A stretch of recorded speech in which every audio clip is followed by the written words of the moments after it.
Bom, neste vídeo eu gostaria de trazer algo um pouco diferente do que eu venho trazendo, né? Quem acompanha já lembra que alguns livros que eu trouxe anteriormente foram livros de literatura, especialmente de literatura russa, né, de Dostoiévski. E, enfim, ultimamente eu venho falando muito de livros de matemática, porque matemática é uma das minhas grandes paixões e também a minha profissão hoje, né? Hoje, basicamente, tudo que eu ganho de rendimento é dando aula de matemática, né? E eu estudo matemática, eu dou aula de matemática, enfim, matemática é algo que faz parte dos meus hobbies e também da minha profissão, né? Mas uma outra coisa que eu gosto é da parte artística, né? Eu gosto da arte em suas várias formas, mais especialmente da literatura, né? Como eu falei, literatura russa é a minha favorita, é a minha preferida, mas eu também gosto de videogames, né? Porque quando eu era criança eu via meu pai jogar PlayStation 1, dois jogos, Resident Evil e Silent Hill, outros também, né? Sympho Filter, Tomb Raider e outros, mas os dois jogos que mais me marcaram foram o na verdade, as duas franquias, né, que mais me marcaram foram Resident Evil e Silent Hill, principalmente os Resident Evils do PlayStation 1, né, e os Silent Hills do PlayStation 1 e do PlayStation 2, porque a gente tinha PlayStation 1 e PlayStation 2 depois, né.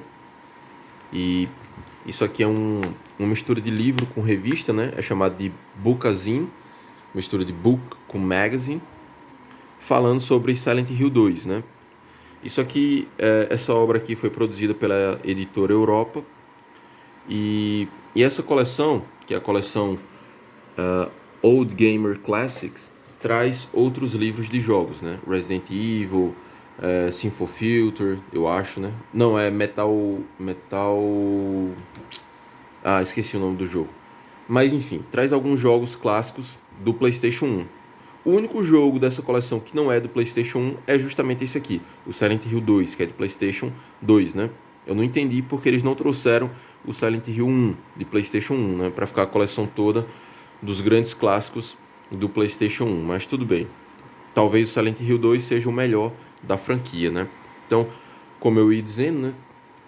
As minhas duas franquias de games favoritas são Resident Evil e Silent Hill 2. No entanto, de Resident Evil eu só gosto, eu sei que é uma opinião polêmica, né, mas eu só gosto dos Resident Evil 1, 2, 3 e o Code Veronica. A partir do 4, eu não considero mais como Resident Evil, né? Eu já acho que é uma franquia à parte. Eu já acho que é um jogo de ação, né? Porque Resident Evil, para mim, é um survival horror, né? É um jogo de terror onde você tem que sobreviver com poucos recursos, né? Você tem que saber a hora certa de gastar a munição, de usar aqueles elementos de cura, né? E se você sair atirando a todo momento, vai faltar munição e você não vai conseguir passar em determinadas partes, né? Então você tem que saber a hora certa de usar a munição, de, de se proteger, de se defender, né? De simplesmente correr dos monstros, não enfrentá-los. Enfim, é um jogo que demanda de você um certo raciocínio, né? Você precisa saber a hora certa de, de agir, de tomar as decisões. E além do mais, né? Tem os puzzles muito interessantes de Resident Evil, né? Principalmente do 1 e do 3, são puzzles muito interessantes, difíceis, né? Que usam um pouco de lógica e um pouco de sorte também. E querendo ou não, para resolver alguns puzzles de Resident Evil, de Silent Hill também, a gente usava indiretamente combinatória, né?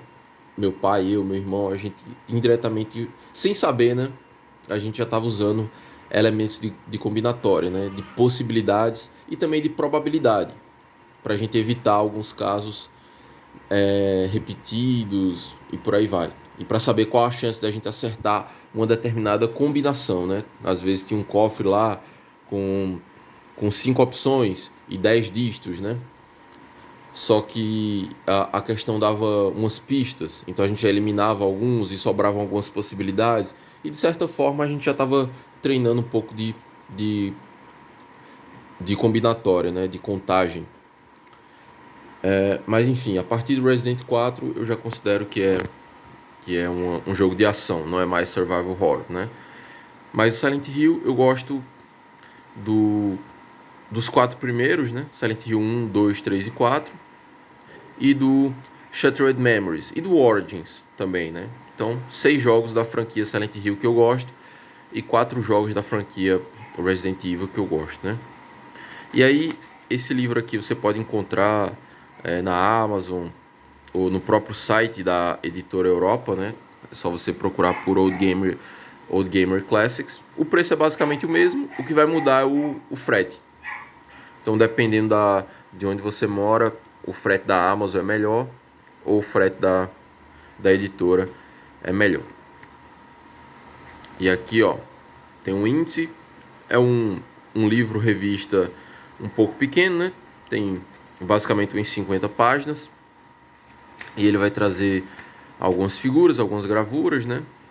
Vai falar sobre a história do jogo, as versões, inspirações e inspirados, os personagens, os monstros, cenários e finais.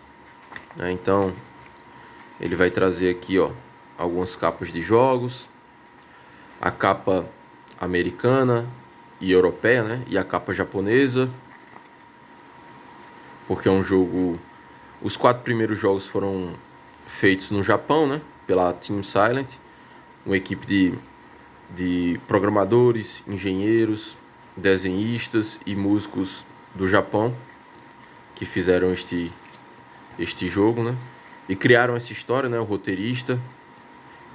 E é uma história bastante complexa que mexe com terror psicológico, né?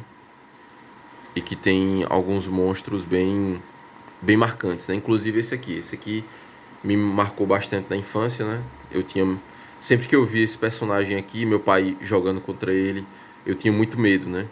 Eu não conseguia dormir direito naquela noite, mas eu queria continuar assistindo, né?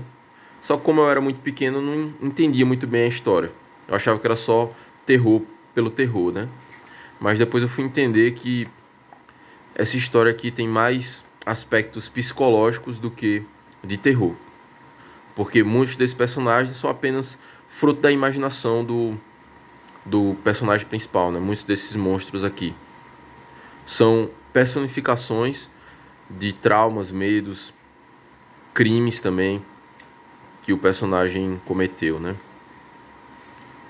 E, enfim, aqui ele vai trazendo algumas partes do jogo, né? Algumas cenas marcantes, alguns cenários marcantes também. Vai falar sobre alguns personagens, mapas, muito bom também a questão dos mapas, que tanto Resident Evil quanto Silent Hill trazem, né? Mas os mapas do Silent Hill são mais fáceis de ser entendidos, né? E aqui algumas outras figuras, finais também, né? Porque o Silent Hill inovou na questão também dos finais. Dependendo das ações que você toma no decorrer do jogo, o final do jogo vai ser diferente. Então existe o final bom, o final ruim, o final trágico, o final cômico também, né? Se você morrer muito durante o jogo, fizer decisões bem erradas ao longo do jogo, o final do jogo vai ser um final cômico, né? Então, por exemplo, esse aqui do cachorro. Tem um final em que o, o personagem descobre que é um cachorro que está controlando tudo. Obviamente, esse final é como se fosse a equipe de programadores, né, do pessoal que fez o jogo, tirando onda com você, dizendo, ó, você jogou, você fez o jogo completamente louco, né? Errou bastante, morreu muito, e esse é o final que você merece. Ou seja, é melhor você jogar de novo pra ter o final sério, né? Pra ter o final mais legal. Então, se você jogar de qualquer jeito, você pode terminar com esse final aqui do cachorro ou o final do alienígena, né? São esses dois finais sem noção, são dois finais cômicos. Mas aí existem esses 4 finais sérios, né? Tem o final de Maria, que ele encontra a sua mulher, né? A mulher dele tinha morrido, mas aí nesse final ele encontra a mulher dele. Tem esse final do renascimento, tem o final da água e tem o final aqui da carta, né? E, e é isso, né? Então, sim, e aqui mostra também que a história de Silent Hill foi inspirada em Crime e Castigo também, de Dostoiévski, né? E aqui é um livrinho que eu gostei bastante, né?